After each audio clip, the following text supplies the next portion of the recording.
Hi everyone, Carissa here with my latest Transforming Perspectives blog post. This one is about the elephant in the room. So I'm sure many of you have heard this term, although my 17-year-old I think would probably look at me like, what are you talking about? But we all know when there's an elephant in the room, basically you have a problem or a situation that you're kind of not dealing with and not addressing. And I think this can come into play in any size organization. You know, for us being a small business, we have to keep our eye on elephants in the room because the longer you prolong, putting them off, the more damage they can do. So my advice is if you sense that there's something that just isn't right, you need to validate that there is an elephant in the room.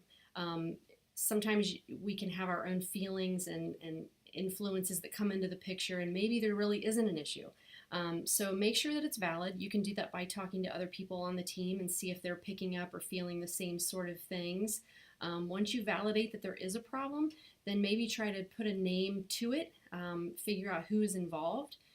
What I like to do in situations that I've had is let's say it's two individuals, for example, that are kind of a part of this elephant in the room. I'll pull them aside individually and kind of talk with them about the situation and see what their perspective is, make sure I understand where they're coming from. Then I would move to bringing everyone together, and we would just be very real and open and try to talk about the situation and find a common ground from which to move forward from.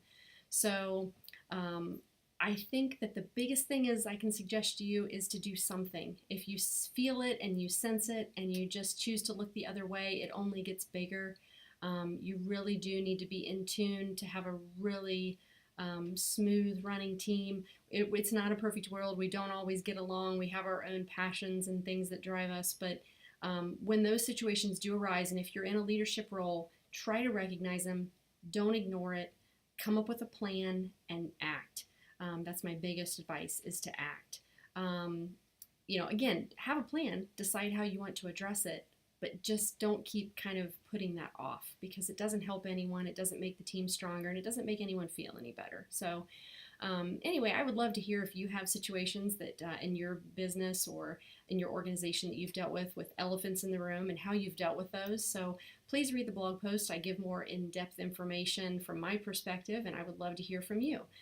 As always, if there's anything you'd like to hear more about, I would love to be a resource, and I would love to know what you'd like to hear more information about as far as leadership and working with a team. So as always, thank you for your time, and I look forward to sharing more information with you soon.